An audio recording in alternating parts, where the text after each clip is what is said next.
ഹിജാബ് വിഷയം അത് കേരളത്തിൽ മാത്രമല്ല പല സംസ്ഥാനങ്ങളിലും നിയമപ്രശ്നങ്ങളിലേക്ക് നിയമക്കുരുക്കുകളിലേക്കൊക്കെ കടന്നിട്ടുള്ളതാണ്. പല കോടതികൾ ഇതുമായി ബന്ധപ്പെട്ട് ഉത്തരവുകൾ പുറപ്പെടുവിച്ചിട്ടുള്ളതാണ്. ഏതാണ് കേരളത്തെ സംബന്ധിച്ച് നിലവിലുള്ള നിയമം, ഫോളോ ചെയ്യേണ്ട നിയമം? ഏതാണ് ഇപ്പോൾ പ്രാബല്യത്തിൽ ഉള്ള നിർദ്ദേശം?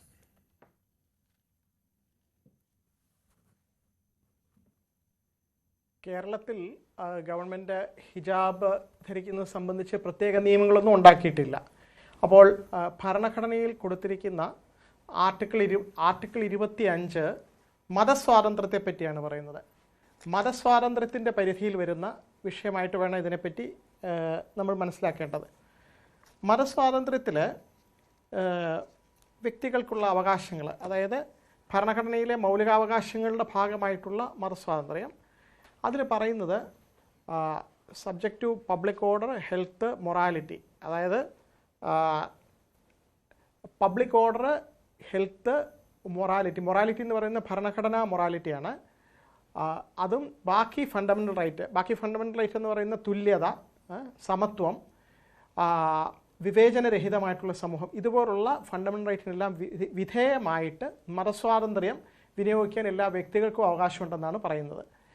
ഇതേ ഭരണഘടന തന്നെയാണ് ന്യൂനപക്ഷ സ്ഥാപനങ്ങൾക്ക് അവരുടേതായിട്ടുള്ള എഡ്യൂക്കേഷണൽ ഇൻസ്റ്റിറ്റ്യൂഷൻസ് നടത്തിക്കൊണ്ടു പോകാനുള്ള അവകാശം ആർട്ടിക്കിൾ 30 വിഭാവന ചെയ്തിരിക്കുന്നത്. ആർട്ടിക്കിൾ 30 സംബന്ധിച്ച് സുപ്രീം കോടതിയുടെ വിധികളുണ്ട്. വളരെ വിപുലമായ അധികാരങ്ങളാണ് മൈനോറിറ്റിക്ക്, ന്യൂനപക്ഷങ്ങൾക്ക് കൊടുത്തിരിക്കുന്നത്. സാധാരണ വ്യക്തികൾക്കുള്ളതിൽ ഒരു പടി കൂടെ കൂടിയതാണ്. കാരണം ന്യൂനപക്ഷങ്ങൾക്ക് പ്രത്യേക അവകാശം എന്നാണ് ഭരണഘടന വിഭാവനം ചെയ്തിരിക്കുന്നത്. പ്രത്യേകമായിട്ടുള്ള അവകാശങ്ങൾ കൊടുത്തില്ലെങ്കിൽ ന്യൂനപക്ഷങ്ങൾക്ക് അവരുടേതായിട്ടുള്ള ആ ഒരു ഐഡൻറ്റിറ്റി സംരക്ഷിക്കുന്നതിൽ വേണ്ടത്ര തുല്യത ഉറപ്പുവരുത്താൻ കഴിയില്ല എന്നുള്ള ധാരണയുടെ പുറത്താണ് ഇത് ഉറപ്പുവരുത്തിയിരിക്കുന്നത്. അപ്പോൾ നമ്മളിവിടെ മനസ്സിലാക്കേണ്ടത് ക്രിസ്ത്യൻ മാനേജ്മെൻറ്റ് സ്കൂളിനുള്ള അവകാശങ്ങളുണ്ട് ആർട്ടിക്കിൾ 30. പിന്നെ ആ കുട്ടിക്കുള്ള അവകാശമുണ്ട്, അത് ആർട്ടിക്കിൾ 25 കീഴിലും ആർട്ടിക്കിൾ 19 കീഴിൽ അഭിപ്രായ സ്വാതന്ത്ര്യം, വ്യക്തി സ്വാതന്ത്ര്യം, അത് ഹിജാബ് ഇടുന്നത്, ഇഷ്ടമുള്ള വസ്ത്രം ധരിക്കാനുള്ള സ്വാതന്ത്ര്യം, അങ്ങനെയുള്ള സ്വാതന്ത്ര്യങ്ങളൊക്കെ വരുന്നു. ഇത് സംബന്ധിച്ച് ഇന്ത്യയിൽ ഇപ്പോൾ ഉണ്ടായിരിക്കുന്ന ഒരു പ്രധാനപ്പെട്ട വിധി എന്ന് പറയുന്നത് കർണാടക ഗവൺമെൻറ് കുറച്ച് വർഷങ്ങൾക്ക് മുമ്പ് കർണാടക ഗവൺമെൻറ് സ്കൂളിലും ഗവൺമെൻറ് എയ്ഡഡ് വിദ്യാഭ്യാസ സ്ഥാപനങ്ങളിലും ഹിജാബ്, അതായത് പിന്നെ യൂണിഫോമിന് ഉപരിയായിട്ടുള്ള ചില വേഷവിധാനങ്ങൾ നിരോധിച്ചുകൊണ്ടുള്ളൊരു ഉത്തരവ് വന്നു. അപ്പോൾ അത് ഹിജാബാണെന്നുള്ള രീതിയിൽ ചാലഞ്ച് ചെയ്യപ്പെട്ടു. കർണാടക ഹൈക്കോടതി ഗവൺമെൻറ്റിൻ്റെ ആ ഉത്തരവ് ശരിവെക്കുകയാണ് ഉണ്ടായത്. അപ്പോഴും ആ കർണാടക ഗവൺമെൻറ് സർക്കുലറിൽ പ്രൈവറ്റ് അൺഎയ്ഡഡ് ഇൻസ്റ്റിറ്റ്യൂഷൻസോ മൈനോറിറ്റി ഇൻസ്റ്റിറ്റ്യൂഷൻസോ ഉൾപ്പെട്ടിരുന്നില്ല. അതിൽ നിന്ന് നമ്മൾ മനസ്സിലാക്കേണ്ടത് ന്യൂനപക്ഷ സ്ഥാപനങ്ങൾക്ക്, സർക്കാരിൽ നിന്ന് സാമ്പത്തിക സഹായം കിട്ടാത്ത സ്ഥാപനങ്ങൾക്കൊക്കെ അവരുടേതായിട്ടുള്ള രീതിയിൽ ക്രമീകരിക്കാനും യൂണിഫോം പ്രിസ്ക്രൈബ് ചെയ്യാനും ഒക്കെയുള്ള അധികാരം അത് ഗവൺമെൻറ് കൽപ്പിച്ചു കൊടുത്തിരിക്കുകയാണ്. അതിനകത്ത് സംശയമൊന്നുമില്ല എന്നുള്ള രീതിയിലാണ് കോടതിയിലും കേസ് വന്നത്. അത് കർണാടക ഹൈക്കോടതി ഗവൺമെൻറ് ഉത്തരവ് ശരിവെച്ചപ്പോൾ പറഞ്ഞു, ഗവൺമെൻറ് സ്കൂളുകളിലും എയ്ഡഡ് സ്കൂളുകളിലും ഈ ഹിജാബ് വേണ്ടെന്ന് വെച്ചിരിക്കുന്നത് ശരിയാണെന്ന് പറഞ്ഞു. അതിനുള്ള കാരണം ഇത് ഇസ്ലാമിൻ്റെ അനിവാര്യ ഘടകമാണോ, എസെൻഷ്യൽ റിലീജിയസ് പ്രാക്ടീസ് എന്ന് പറയും. ഇന്ത്യയിൽ ഇതുവരെ പാലിച്ചു പോരുന്ന നിയമം 1950 നമുക്ക് ഭരണഘടന വന്നത് മുതൽ സുപ്രീം കോടതിയിലെ കേസുകൾ വരുമ്പോഴൊക്കെ സുപ്രീം കോടതി പരിഗണിക്കുന്നത് ആരെങ്കിലും മതസ്വാതന്ത്ര്യം എന്ന് പറഞ്ഞ് വരുമ്പോൾ ആദ്യമേ കോടതി നോക്കുന്നത് ഇത് നിങ്ങളുടെ മതത്തിൻ്റെ അനിവാര്യ ഘടകമാണോ അല്ലയോ എന്നാണ് ആദ്യം നോക്കുന്നത്. അപ്പോൾ ഇസ്ലാമിൻ്റെ മതത്തിൻ്റെ അനിവാര്യ ഘടകമായിട്ട് ഷഹാദ, പിന്നെ സലാഹ്, നമസ്കാരം, സക്കാത്ത്, നോമ്പ്, ഹജ്ജ്, ഇതൊക്കെയാണ് ഇസ്ലാമിൻ്റെ അനിവാര്യ ഘടകങ്ങൾ. ഇതിനുള്ളിൽ ഈ ഹിജാബ് ഇസ്ലാമിൻ്റെ ഒരു അനിവാര്യ ഘടകം അല്ല എന്നാണ് ഹൈക്കോടതി കണ്ടെത്തിയത്. അതായത് എസെൻഷ്യൽ റിലീജിയസ് പ്രാക്ടീസ് അല്ല. ആ കോടതി ഉത്തരവ് സുപ്രീം കോടതിയിൽ ചാലഞ്ച് ചെയ്യപ്പെട്ടു. സുപ്രീം കോടതിയിൽ 2 അംഗ ബെഞ്ച് ഭിന്നവിധി പുറപ്പെടുവിച്ചു. ഒരു ജഡ്ജി കർണാടക ഹൈക്കോടതി വിധി ശരിയാണെന്ന് പറഞ്ഞു. മറ്റേ ജഡ്ജി പറഞ്ഞത് ഞാൻ എസെൻഷ്യൽ റിലീജിയസ് പ്രാക്ടീസ് എന്നുള്ള വശത്തേക്ക് പോകുന്നേയില്ല. ഈ കുട്ടികൾക്ക് സ്കൂളിൽ വരാനുള്ള ഒരു സാഹചര്യം ഉണ്ടായിരുന്നിടത്ത് ഹിജാബ് ധരിച്ചുകൊണ്ട് വരണ്ട എന്ന് പറയുമ്പോൾ ചില യാഥാസ്ഥിതികരായിട്ടുള്ള ആളുകളെങ്കിലും നിനക്ക് ഇനി സ്കൂളിൽ പോകണ്ട എന്ന് പറയാനുള്ളൊരു സാധ്യതയുണ്ട്. അതുകൊണ്ട് കുട്ടികൾക്ക് ആ വിദ്യാഭ്യാസം നിഷേധിക്കുന്നൊരവസ്ഥ ഉണ്ടാകാൻ പാടില്ല, അതുകൊണ്ട് ഹിജാബ് ധരിക്കാൻ അനുവദിക്കണം എന്നാണ് ആ ജഡ്ജി എഴുതിയിരിക്കുന്നത്. അപ്പോൾ ഇതിൽ നിന്ന് നമുക്ക് മനസ്സിലാക്കേണ്ടത് ഇപ്പോൾ ഇന്ത്യയിൽ നിലവിലിരിക്കുന്ന നിയമം അനുസരിച്ച് ന്യൂനപക്ഷ വിദ്യാഭ്യാസ സ്ഥാപനങ്ങൾക്ക് യൂണിഫോം പ്രിസ്ക്രൈബ് ചെയ്യാനുള്ള സ്വാതന്ത്ര്യമുണ്ട്. ഈ ന്യൂനപക്ഷത്തിൽ തന്നെ പെട്ട ഒരു വിദ്യാർത്ഥിനിക്ക് ഹിജാബ് ധരിക്കണം എന്നുള്ള ആവശ്യമുണ്ടെങ്കിൽ സർക്കാർ സ്കൂളുകളിലോ എയ്ഡഡ് സ്കൂളുകളിലോ ഒക്കെ അതിനുള്ള സ്വാതന്ത്ര്യമുണ്ട്. നേരത്തെ നിങ്ങൾ ചൂണ്ടിക്കാണിച്ചതുപോലെ ജസ്റ്റിസ് മുസ്താഖിൻ്റെ ഒരു പഴയ വിധിയുണ്ട്. അതിൽ പറയുന്നത് ന്യൂനപക്ഷ സ്ഥാപനങ്ങളിൽ അവർക്ക് അവരുടേതായിട്ടുള്ള ക്രമീകരണങ്ങൾ നടത്താനുള്ള സ്വാതന്ത്ര്യം ഉണ്ടെന്നുള്ളതാണ്. ഇതാണ് ഇപ്പോൾ ഇന്ത്യയിൽ നിലവിലിരിക്കുന്ന നിയമം. ഇനി ഇതിൽ ഒരു കാര്യം കൂടെ പറയാം. ഈ എസെൻഷ്യൽ റിലീജിയസ് പ്രാക്ടീസ് എന്നുള്ളതിൻ്റെ സാധുത തന്നെ സുപ്രീം കോടതി ശബരിമല റിവ്യൂ പെറ്റീഷനകത്ത് ഒരു ലാർജർ ബെഞ്ചിന് അയച്ചിരിക്കുകയാണ്. അമേരിക്കയിലൊക്കെ ചെയ്യുന്നത് എന്താണെന്ന് വെച്ച് കഴിഞ്ഞാൽ, ഒരു വ്യക്തി എൻ്റെ മതസ്വാതന്ത്ര്യത്തിൻ്റെ ഭാഗമാണ് എന്ന് പറഞ്ഞൊരു അവകാശം ക്ലെയിം ചെയ്യുകയാണെങ്കിൽ കോടതി അതിലേക്ക് നോക്കില്ല. കോടതി അത് നിങ്ങളുടെ മതത്തിൻ്റെ ഭാഗമാണോ അല്ലയോ എന്നുള്ള പരിശോധനയ്ക്ക് മുതിരാതെ ഓണസ്റ്റ്ലി ഹെൽഡ് ബിലീഫ് എന്ന് പറയും. ആ കുട്ടിക്ക് അതിൽ ആത്മാർത്ഥമായ വിശ്വാസമുണ്ട്, ഇത് ഹിജാബ് ധരിക്കുന്നത് എൻ്റെ മതത്തിൻ്റെ വിശ്വാസത്തിൻ്റെ ഭാഗമാണെന്ന് ഒരാൾ ക്ലെയിം ചെയ്ത് കഴിഞ്ഞാൽ അത് വിട്ടുകൊടുത്തേക്കുക. ആ പബ്ലിക് ഓർഡർ, ഹെൽത്ത്, മൊറാലിറ്റി അങ്ങനെയുള്ള കാര്യങ്ങൾക്കൊന്നും പ്രശ്നം വരാത്ത രീതിയിൽ ഒരു വ്യക്തി ആ വ്യക്തിയുടെ സ്വാതന്ത്ര്യം ഉപയോഗിക്കുകയാണെങ്കിൽ അതിൽ സ്റ്റേറ്റ് ഇടപെടാൻ പാടില്ല എന്നുള്ളതാണ് അമേരിക്കയിലൊക്കെ ഫോളോ ചെയ്യുന്ന നിയമം. ഇന്ത്യയിൽ അങ്ങനെ വന്നിട്ടില്ല.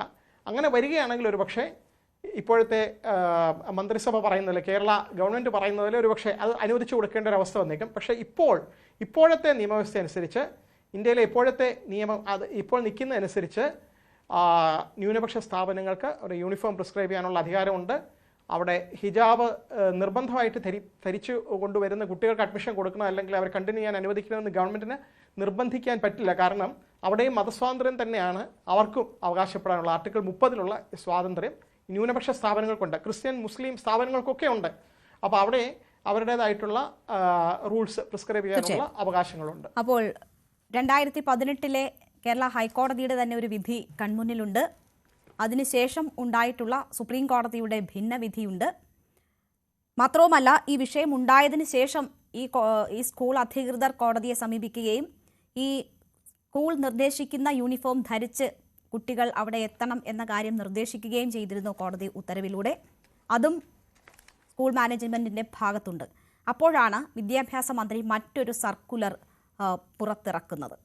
അപ്പോൾ ഒരു നിയമസാധുതയും ഇല്ലാത്ത ഒരു സർക്കുലറാണോ വിദ്യാഭ്യാസ മന്ത്രിയുടെ ഭാഗത്തു നിന്നും പുറത്തു വന്നത്? അങ്ങനെ ഇപ്പോൾ നിലവിലുള്ള നിയമത്തിന് വിരുദ്ധമായി ഒരു സർക്കുലർ ഇറക്കുക എന്നത് വലിയ വീഴ്ചയല്ലേ?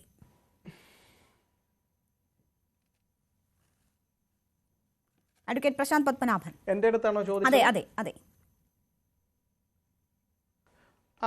അതെ, തീർച്ചയായിട്ടും ആ സർക്കുലർ ചോദ്യം ചെയ്യപ്പെടുകയാണെങ്കിൽ, ഹൈക്കോടതിയിൽ ആ സർക്കുലർ ചോദ്യം ചെയ്യുകയാണെങ്കിൽ ന്യൂനപക്ഷ സ്ഥാപനത്തിലുള്ള അവകാശം വീണ്ടും ഊന്നി പറയാനാണ് സാധ്യത. കാരണം ആർട്ടിക്കിൾ 30 ന്യൂനപക്ഷ സ്ഥാപനങ്ങൾക്കുള്ള അവകാശമുണ്ട്. പിന്നെ കർണാടക ഹൈക്കോടതിയുടെ വിധിയിൽ പറയുന്നത് ഈവൻ ഗവൺമെൻറ് സ്ഥാപനങ്ങളിൽ പോലും അത് ഹിജാബ് വേണ്ട എന്ന് വെച്ചതിനെ ശരിവെച്ചുകൊണ്ടുള്ള വിധിയാണ് ഇപ്പോൾ നിലനിൽക്കുന്നത്.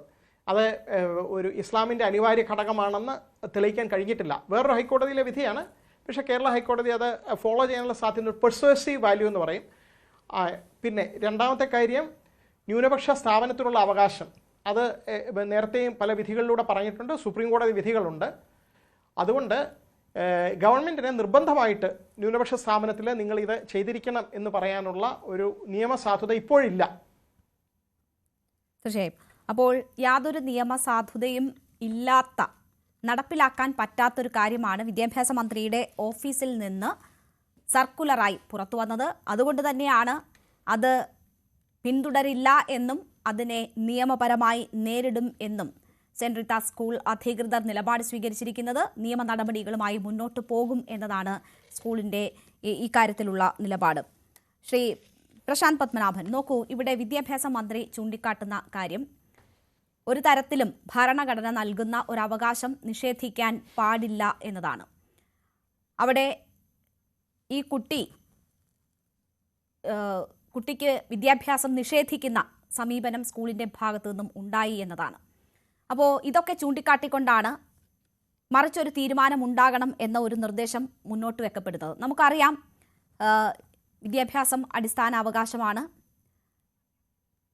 ഈ സ്കൂളിൽ തന്നെ മറ്റു കുട്ടികൾ ചന്ദനം ധരിച്ചു വരുന്നവരുണ്ടാകാം, മറ്റ് മതപരമായിട്ടുള്ള അടയാളങ്ങൾ അത് കയ്യിൽ ധരിക്കുന്ന സാധനങ്ങളായാലും ദേഹത്ത് മറ്റേതെങ്കിലും തരത്തിലൊക്കെ ധരിക്കുന്ന വസ്തുക്കളായിട്ടായാലും ഒക്കെ അതൊക്കെ ധരിച്ചു വരുന്നവരുണ്ടാകാം. അപ്പോൾ ഇത് കൂടുതൽ പരിശോധിക്കപ്പെടേണ്ടുന്ന ഒരു വിഷയമാണോ?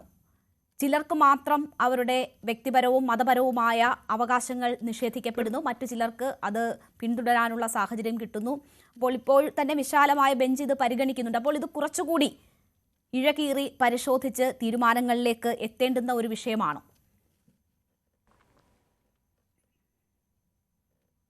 തീർച്ചയായിട്ടും. അത് ഞാൻ ആദ്യമേ സൂചിപ്പിച്ചതുപോലെ സുപ്രീം കോടതിയുടെ ഒരു ലാർജർ ബെഞ്ചിലേക്ക് ഈ ചോദ്യം വന്നിട്ടുണ്ട്. എസെൻഷ്യൽ റിലീജിയസ് പ്രാക്ടീസ് എന്നുള്ള ആ ഒരു വിഷയം അത് നമ്മൾ ഇനി ഫോളോ ചെയ്യേണ്ടതുണ്ടോ?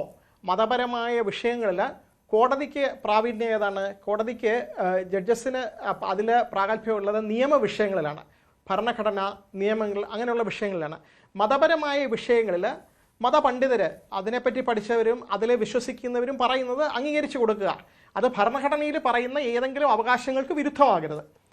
ഉദാഹരണത്തിന് ഭരണഘടനയിൽ സ്ത്രീ പുരുഷ സമത്വം, തുല്യത, വ്യക്തികൾക്ക് മതത്തിനും ജാതിക്കും അതീതമായിട്ടുള്ള തുല്യത, അതൊക്കെ ഉറപ്പുവരുത്തുന്നുണ്ട്. അത് കോൺസ്റ്റിറ്റ്യൂഷണൽ മൊറാലിറ്റിയുടെ ഭാഗം കൂടിയാണ്.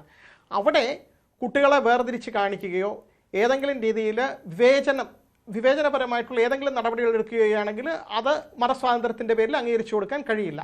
അതൊഴികെയുള്ള മതസ്വാതന്ത്ര്യങ്ങൾ ഒരാൾ വിശ്വസിക്കുന്നു, ആത്മാർത്ഥമായിട്ട് വിശ്വസിക്കുന്നു, ആ കുട്ടിയുടെ മാതാപിതാക്കൾ വിശ്വസിക്കുന്നു, ഹിജാബ് ധരിക്കുന്നത് ഞങ്ങളുടെ വിശ്വാസത്തിൻ്റെ ഭാഗമാണെന്ന് കരുതുന്നു. അവിടെ ഇപ്പോൾ കോടതി ചെയ്യുന്നത് പോലെ ഇത് നിങ്ങളുടെ ഇസ്ലാമിൻ്റെ അനിവാര്യ ഘടകമാണോ എന്ന ചോദിച്ചു കഴിഞ്ഞാൽ ഒരു പക്ഷേ അത് തെളിയിക്കാൻ കഴിഞ്ഞെന്ന് വരില്ല. അത് കർണാടക ഹൈക്കോടതി തെളിയിക്കാൻ കഴിഞ്ഞിട്ടില്ല. അപ്പോൾ ആ ഒരു വശത്തിലേക്ക് പോകാതെ കഴിവതും ഇപ്പോൾ ഒരു സമവായത്തിൻ്റെ മാർഗം അവലംബിക്കുകയായിരുന്നെങ്കിൽ ഗവൺമെൻറ് ഈ ന്യൂനപക്ഷ വിദ്യാഭ്യാസ സ്ഥാപനത്തിനെ അധികാരികളെ വിളിച്ച് ചർച്ച നടത്തിയിട്ട് കഴിവതും ഇങ്ങനെ ആർക്കെങ്കിലും ആവശ്യമുണ്ടെങ്കിൽ അത് അംഗീകരിച്ചു കൊടുക്കുന്നതുകൊണ്ട് നിങ്ങൾക്ക് എന്താണ് ഒരു തടസ്സം? യൂണിഫോമിന് പുറമെ യൂണിഫോം ധരിക്കുന്നു, യൂണിഫോമിൻ്റെ കൂടാതെ കുട്ടികൾക്ക് അവരുടെ മതപരമായിട്ടുള്ള ഏതെങ്കിലും വേഷം, അത് ഹിജാബ് പോലുള്ള ഒരു വേഷം ധരിക്കുന്നതിൽ മാനേജ്മെൻറ്റിന് പ്രത്യേകിച്ച് ബുദ്ധിമുട്ടുണ്ടാകേണ്ട കാര്യമില്ല എന്ന ഒരു അനുനയത്തിൻ്റെ മാർഗത്തിലൂടെ ഗവൺമെൻറ് അവരെ കൺവിൻസ് ചെയ്യുകയായിരുന്നെങ്കിൽ അതിപ്പോൾ നടപ്പാക്കിയെടുക്കാൻ എളുപ്പമാകുമായിരുന്നു. ഒരുപക്ഷേ ആ മാനേജ്മെൻറ്റ് അതിന് തയ്യാറാകുമായിരുന്നു. കാരണം ഇങ്ങനെയുള്ള വിഷയങ്ങൾ എപ്പോഴും കോടതിയിൽ പോയി ഒരു നിയമപരമായ യുദ്ധത്തിലൂടെ ചെയ്യേണ്ട ഒരു കാര്യമല്ല.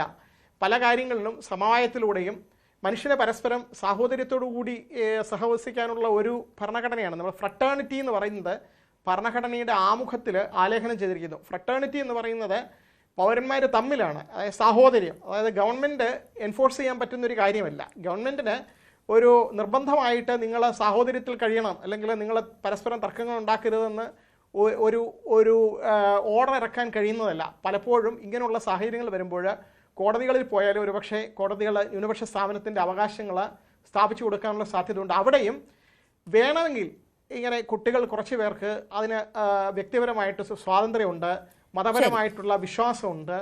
ശരി, അത് ഇസ്ലാമിൻ്റെ അനിവാര്യ ഘടകമാണോ അല്ലയോ എന്നുള്ള ചോദ്യം അവിടെ നിൽക്കട്ടെ. ഞങ്ങളുടെ സ്കൂളിൽ വരുന്നവർക്ക് ഞങ്ങളിത് അനുവദിക്കുന്നു എന്ന് പറയാവുന്നതേ ഉള്ളൂ. അനുനയത്തിൻ്റെ മാർഗത്തിലൂടെ നടക്കുമായിരുന്നു എന്നാണ് എനിക്ക് തോന്നുന്നത്. തീർച്ചയായും